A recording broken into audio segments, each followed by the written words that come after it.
Magandang araw sa lahat and welcome po sa video. My name is Ulysses Lacson and in this video pag-uusapan po natin about XM copy trading.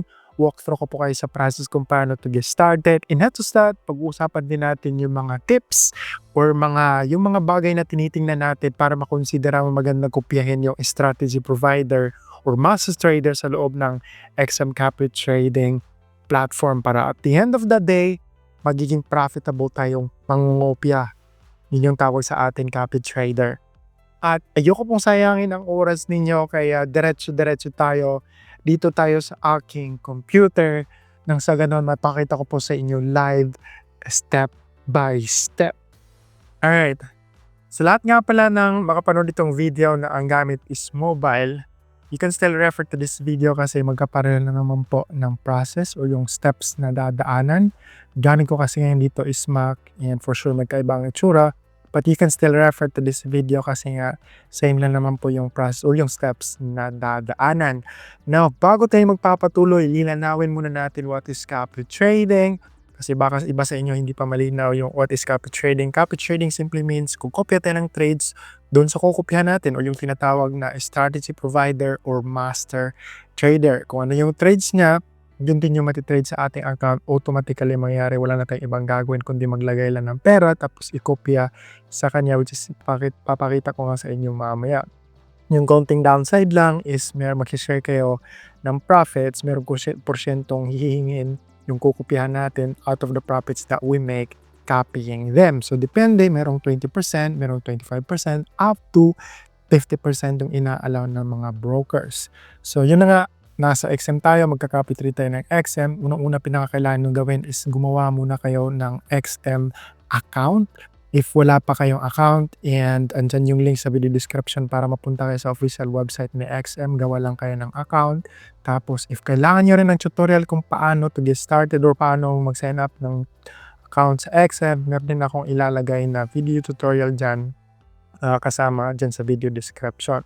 So once meron ka ng verified or tapos ka nang nag-sign up ng XM account, magkakaroon ka itong dashboard na ganito.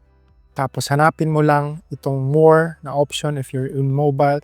Tapos i-click mo tong copy trading. Tapos ito yung pinaka-dashboard ng XM copy trading. Andito yung mga menus, merong portfolio. Dito mo makikita yung mga kinokopya mo. Tapos if gusto mong magpakopya, ito yung manager area. Tapos strategies, syempre andito yung mga master trader or yung mga trader na pwede natin kopyahin. Dito naman sa top, merong mga filter na kung saan pwede natin silang ma-sort by. Halimbawa ngayon, low drawdown, tapos most popular o sino yung may pinakamaraming investor, may pinakamaraming kumokopya. Now, bago ka mag-proceed, syempre yun na nga, kailangan mo ng verified account sa XM. Sign up ka muna.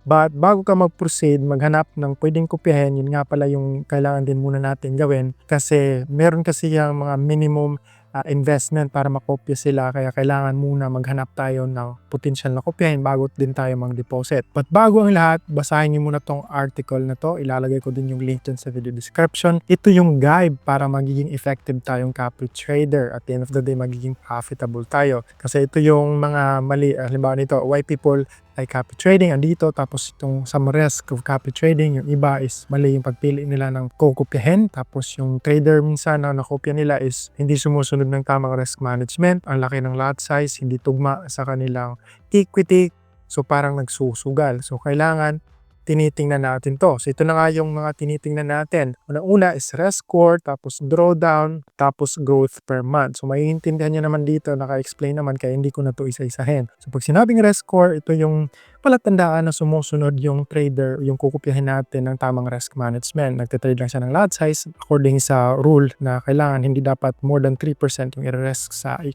equity. So meron siya 1 to 3. Ito yung mga sumusunod talaga ng proper risk management. Tapos ito balance. Depende sa inyong risk appetite. Pwede din kayo mag-invest sa mga ganitong medium 4 to 6. Pwede ka rin mag-diversify. na halimbawa meron kang isa dito, meron kang isa dito, tapos meron kang isa dito. Yan din yung isa sa strategy pag nagka-copy trade, which is andito nga din sa baba. So, don't put all your eggs in one basket. So, pwede kang kukopya ng multiple na master trader para ma-minimize din yung risk kasi kung paiba-iba ang trading style or strategy, ma-spread out yung equity, yung pera mo. So, magiging less yung risk. But of course, still comes with a risk. Kaya nga meron tayo nito mga guidelines na to. Drawdown, ito din yung measurement kung ilang porsyento nag-drop yung equity ng isang trader bago nag-recover. So, the more na malaki yung drawdown, resulta kasi pagka hindi tama yung risk score, pwedeng lalaki yung drawdown. So, pagka tama yung risk management ng isang trader, magiging mababa din yung drawdown. So, yun na, basahin nyo na lang to kasi dito naman naka-explain. Proceed na tayo sa paghanap ng posibleng kopyahin o potensyal na kopyahin. So, ito nga yung mga filters sa taas. So, dito yung low drawdown. Tapos dito ka maghahanap depende nga sa risk appetite mo. Makikita mo din yung growth nila per month. So, for this tutorial, ang ginawa ko is tapos na ako naghanap ng potential na kopyahin kasi ayokong mag-spend ng time tapos pakita pa sa inyo kung paano maghanap. Basta yun na nga yung kailangan base dito yung kukopyahin ninyong master trader. Pag meron na nga pala kayo nakita, halimbawa ito si Building Wealth, tapos gusto mo siya kopyahin para later madali mo siyang ma-access, i-click mo tong star para ma-add siya dun sa inyong watchlist. So, for example, dito lang ako diretso sa aking watchlist kasi yun na nga, meron akong nahanap na potential kopyahin. So, ito siya. Ito yung pakita ko sa inyo kung paano magkopya. Itong si Vuong's Cup. I don't know if I'm reading it correctly. At ito yung sa akin. So, sinimulan ko tong account mismo $500 kaya minimum investment pag kukopya sa akin is $500 din. Medyo mataas yung risk score kasi nagtitrade kasi ito ng gold tapos minsan malaki kasi yung drawdown pagka nagtitrade ka ng gold. Pag puro forex lang, di mas mababa sana to. Bago pa lang to but I was able to make $500 na puhunan into 901 I think for 2 months. So almost times 2. At ito nga yung kukopyahin natin, mababa yung risk score at kung titingnan natin, medyo matagal na din siyang nag-trade. So nag-trade siya last March pa. So first month niya is 6.25, tapos second month naging 66. So hindi siya nag-negative for the last 1, 2, 3, 4, 5, 6, 7, 8. So ito yung kanyang trades for the last 8 months. Makikita mo din kung magkano yung of course kanyang drawdown. Balik na tayo sa profile.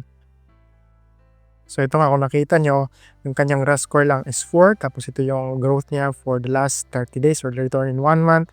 Minimum investment is $200 lang. Tapos ito yung invested sa kanya, $600,000 from 236 investors. So kung kukopyahin mo to, magiging 207 to. At ito yung fee sa kanya.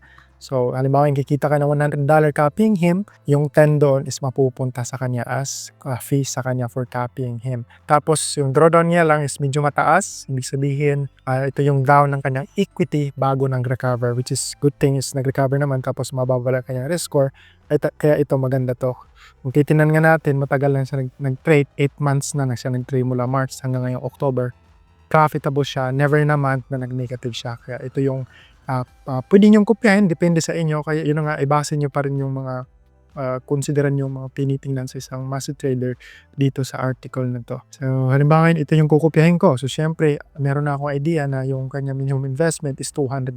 So, gagawin ko next is gagawa na ako ng investor account. So, makikita nyo, meron kayong makikita dito na create investor account. Hanapin nyo lang pag nasa mobile kayo, tapos kahit investor lang.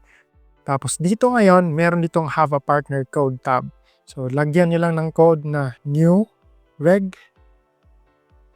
Ibig sabihin ay new registration. Mamaya explain ko sa inyo kung bakit kailangan itong gamitin at anong pakinabang nito. Itong code na to, new reg. And then click nyo lang itong checkbox na to, tapos create an investor account.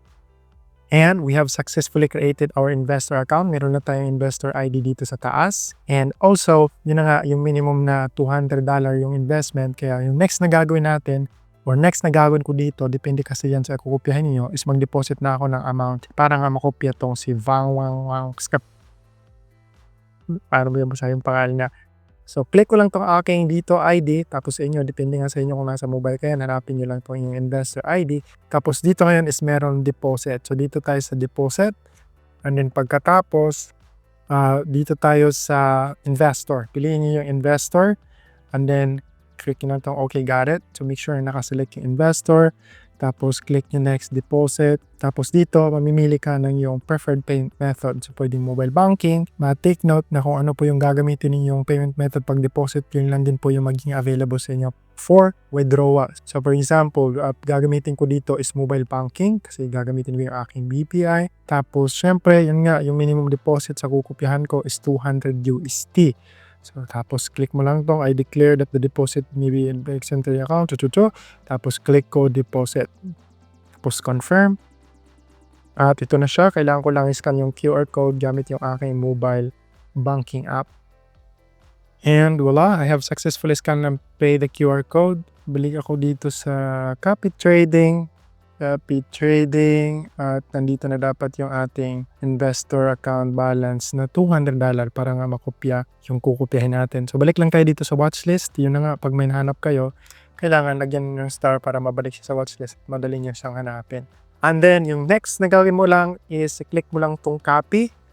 But ang nangyari ngayon, hindi ko na notice na itong trader pala na to is nakalock yung kanyang profile. Kailangan ng password bago makakopya sa kanya. So, hindi ko siya makukopya o hindi natin siya makukopya. I don't know kung paano makuha yung kanyang password. But kung walang password yung kukopyahin nyo, maghanap na lang kayo na iba. Huwag nyo na itong kopyahin tong taong to. Kasi nga merong password, hindi nyo siya makukopya. Tapos, for sure, this is from Thailand. Kasi ito yung kanyang pangalan. So, hindi ko siya makukopya. But, ganun lang yung process. Kung titignan nga natin, copy. So, dito, ilalagay mo lang yung investment which automatically siya mapopulate. At nandito, pwede mo siyang i-copy yung open trades, but I would not recommend na i-copy niyo yung open trades niya.